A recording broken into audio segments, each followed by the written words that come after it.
دو حصے ہیں، ایک سورۃ مائدہ کا بقیہ حصہ اور دوسرا انعام کا ابتدائی حصہ۔ سورۃ مائدہ کا جو بقیہ حصہ ہے، تین باتیں آپ بھائیوں کے سامنے رکھوں گا۔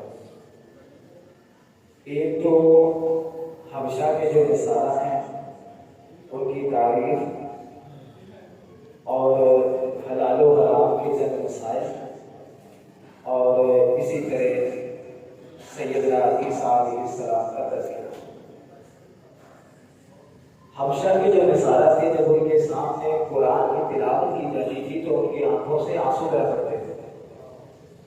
نبی کریم صلی اللہ علیہ وسلم جب مدینہ تشریف لائے تو سلمان فارسی رضی اللہ تعالیٰ عنہ کھانا تیار کر کے لے گئے۔ اللہ کے رسول نے پوچھا سلمان یہ کیا ہے؟ کہا یہ صدقہ ہے۔ آپ نے اپنے صحابہ سے کہا تم کھاؤ اور خود نہ کھائے۔ پھر سلمان رضی اللہ تعالیٰ عنہ دوبارہ واپس گئے، جا کے کھانا اکٹھا کیا، دوبارہ لے کے آئے، فرمایا سلمان یہ کیا ہے؟ فرمایا یہ ہدیہ ہے۔ تو پھر آپ صلی اللہ علیہ وسلم نے خود بھی کھایا اور اپنے صحابہ سے کہا تو تم بھی کھانا۔ تو سلمان رضی اللہ عنہ نے پوچھا اللہ کے رسول ہمارے ساتھیوں کے بارے میں آپ کا کیا خیال ہے نصارہ کے بارے میں؟ اللہ کے رسول نے فرمایا میں کوئی خیرت نہیں۔ تو سلمان فارسی رضی اللہ عنہ بیان کرتے ہیں میں بوجھل سی طبیعت لے کے اٹھ گیا۔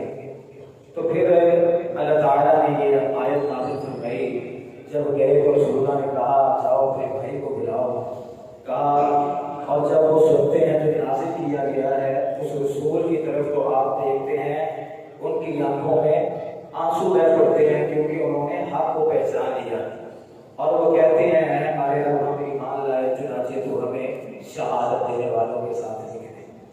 تو ان لوگوں میں نجاشی رضی اللہ تعالیٰ عنہ اور ان کے ساتھی بھی شامل ہیں۔ جو لوگ مکہ میں مسلمان ہوئے تھے، جب وہ ہجرت کر کے حبشہ میں پہنچے تو کفار مکہ کے سفیروں کی شکایت پہ ان کو بادشاہ کے دربار میں پیش کیا گیا۔ تو اس وقت وہاں نجاشی اور اس کے ساتھیوں کے سامنے حضرت جعفر رضی اللہ عنہ نے تقریر کی۔ جب ان کے سامنے تقریر کی تو سورۃ مریم کی آیت تلاوت فرمائی جس میں مسیح علیہ السلام اور ان کی والدہ کا ذکر ہے۔ تو نجاشی اور اس کے ساتھیوں کی آنکھوں سے آنسو نکل گئے اور نجاشی مسلمان ہو گئے۔ اگرچہ نجاشی جو تھے یہ مدینے نہیں پہنچ سکے تھے، لیکن جب یہ فوت ہوئے تو رسول اللہ صلی اللہ علیہ وسلم نے ان کا غائبانہ نماز جنازہ ادا کیا۔ ایک تو یہ بات ہے۔ دوسری بات ہے حلال و حرام کے چند مسائل میں اللہ تعالیٰ نے بیان فرمایا ہر چیز کو خود حلال یا حرام نہ ہو۔ ایک مرتبہ اللہ کے رسول صلی اللہ علیہ وسلم نے اپنے اوپر شہد حرام کر دیا تو اللہ تعالیٰ نے اس پر ناراضگی کا اظہار کیا، فرمایا یا ایھا النبی لما تحرم ما احل اللہ لک تبتغی مرضات ازواجک۔ اے نبی تو اپنے اوپر جو اللہ نے حلال کیا ان کو کیوں حرام کرتا ہے؟ تو حلال و حرام کا اختیار تو رسول اللہ صلی اللہ علیہ وسلم کو بھی نہیں ہے۔ جو چیزیں اللہ تعالیٰ نے حلال کی ہیں انہیں عقیدتاً یا عملاً ہمیں حرام نہیں کرنا چاہیے، نہ ہمیں یہ اختیار ہے۔ جس طرح کے صوفی لوگ وہ اپنے اوپر نکاح کو حرام کرا کرتے ہیں، نکاح نہیں کرتے ساری زندگی، اور یہ ان کا کہنا یہ ہوتا ہے کہ جی نکاح جو ہے یہ عبادت میں آڑے آتی ہے یہ چیز۔ اور اسی طرح عیسائی لوگ بھی اس طرح کے کام کرتے تھے، خود اپنے اوپر چیزیں حرام کر لیتے تھے۔ تو مسلمانوں میں بھی موجود تھا، بلکہ ایسا رجحان بعض صحابہ کرام میں بھی چل نکلا تھا۔ وہ تین بندے جو اللہ کے رسول صلی اللہ علیہ وسلم کے پاس آئے تھے، ایک نے کہا کہ میں ساری زندگی نکاح نہیں کروں گا، دوسرے نے کہا ساری رات میں سوؤں گا نہیں، عبادت کرتا رہوں گا، تیسرے نے کہا کہ میں کبھی افطار نہیں کروں گا، ساری زندگی روزہ رہوں گا۔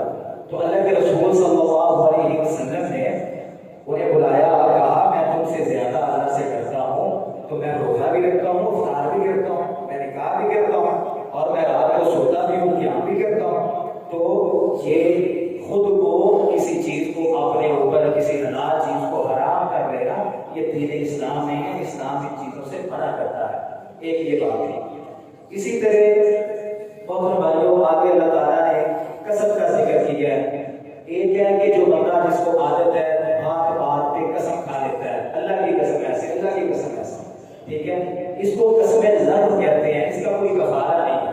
تو جو بندہ ارادتاً قسم کھاتا ہے اس کا اللہ تعالیٰ نے قسم کا تذکرہ کیا ہے. جو قسم توڑ دیتا ہے اس کا کفارہ بیان فرمایا کہ 10 مسکینوں کو کھانا کھلائے جو ہم خود گھر میں عام کھانا کھاتے ہیں، یا پھر ان کو کپڑے پہنائے، تو یا پھر ایک غلام آزاد کرے، تو یا پھر 3 دن کے روزے رکھے.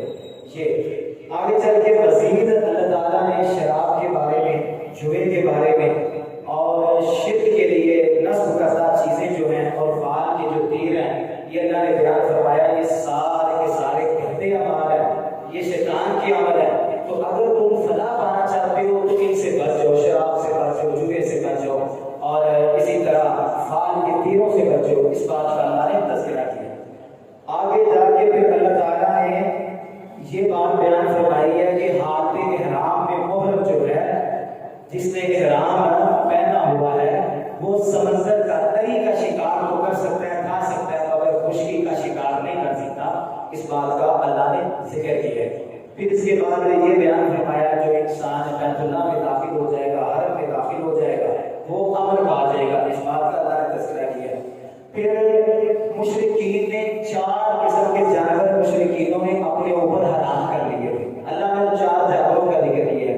نمبر 1 بحیرہ، نمبر 2 صاحبہ، نمبر 3 وسیلہ، نمبر 4 ہاں. بحیرہ اس اونٹنی کو کہتے ہیں جس کا دودھ بتوں کے لیے خالص کر دیا جاتا تھا، خود نہیں دھویا کرتے تھے، اس کو بحیرہ کہتے ہیں. تو بحیرہ کا یہ گوشت نہیں کھاتے تھے، انہیں ذبح نہیں کرتے تھے مشرکین. اسی طرح صاحبہ اس اونٹنی کو کہا جاتا تھا جو اپنے معبودوں کے لیے آزاد چھوڑ دی جاتی تھی، اس پہ کوئی بوجھ نہیں اضافہ کرتے تھے مشرکین مکہ، تو اس کو بھی وہ اپنے اوپر حرام سمجھتے تھے. اسی طرح وسیلہ ہے. وسیلہ اس اونٹنی کو کہتے ہیں جو 2 دفعہ مسلسل مادہ بچہ جنم دیتی ہے، تو اس کو بتوں کے نام پہ یہ آزاد چھوڑ دیا کرتے تھے. اسی طرح حام ہے. حام اس سانڈ کو کہتے ہیں کہ جس کی جُتی کی وجہ سے اونٹنیوں کی مخصوص تعداد حاملہ ہوئی ہو، اس کو بتوں کے نام پہ چھوڑ دیتے تھے. تو اللہ تعالیٰ نے ان چیزوں سے منع فرمایا کہ جو مشرکین کے یہ جو عقیدہ تھا یہ خود انہوں نے اپنی طرف سے بنایا ہوا ہے. آپ ہر طرح کے جانور کھا سکتے ہیں جو اللہ تعالیٰ نے جائز کرا دی. پھر اس کے بعد اللہ تعالیٰ نے سیدنا عیسیٰ علیہ السلام کے معجزات کا ذکر کیا کہ انہوں نے بچپن میں کلام کیا. پھر اسی طرح وہ گارا لے کے، مٹی لے کے پرندے کی شکل بناتے، اس میں پھونک مارتے تو وہ اللہ کے حکم سے پرندہ بن جاتا. اس کا تذکرہ کیا. پھر اسی طرح پیدائشی نبینے کو تندرست کر دیا کرتے تھے، البہری والا جو مریض تھا اس کو تندرست کر دیا کرتے تھے. اسی طرح مردوں کو اللہ کے حکم سے زندہ کر دیا کرتے تھے. عیسیٰ علیہ السلام کے اللہ نے معجزے ذکر کیے. پھر اس کے بعد سیدنا عیسیٰ علیہ السلام کا اللہ نے تذکرہ کیا. قیامت کے دن اللہ تعالیٰ اپنے احسانات گروائیں گے عیسیٰ علیہ السلام پر اور کہیں گے اے عیسیٰ کیا تو نے کہا تھا اپنی قوم سے کہ تجھے اور تیری ماں کو، والدہ کو معبود بنا لے؟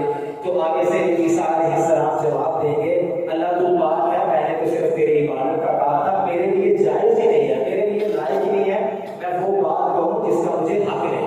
تو یہ جواب سیدنا عیسیٰ علیہ السلام دے. اس کے بعد بھائیوں سورت الانعام شروع ہوتی ہے. تو اس سورت میں اللہ تعالیٰ کی حمد و ثنا کا ذکر ہے، اللہ کی عظمت اور اللہ کی کبریائی بیان ہوئی ہے. ٹھیک ہے، سب تعریفیں اللہ تعالیٰ کے لیے ہیں جس نے آسمان و زمینوں کو پیدا کیا اور اندھیروں کو روشنی کو بنایا. پھر بھی وہ لوگ جنہوں نے کفر کیا اپنے رب کے ساتھ شریک ٹھہراتے ہیں.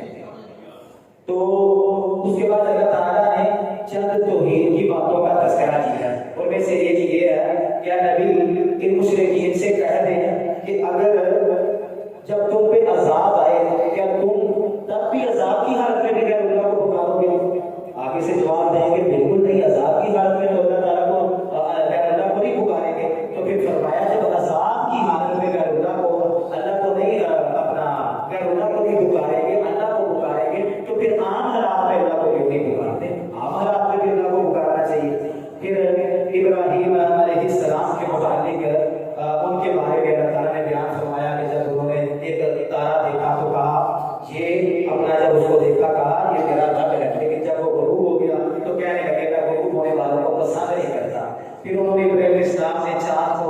چمکتا ہوا اپنا دیکھا تو کہا یہ میرا رب ہے، لیکن جب چاند بھی غروب ہو گیا تو کہنے لگے اگر اللہ نے مجھے ہدایت نہ دی تو میں گمراہ ہو جاؤں گا۔ پھر اسلام نے سورج کو دیکھا، جگمگاتے ہوئے کہا یہ سب سے بڑا ہے، یہ میرا رب ہے۔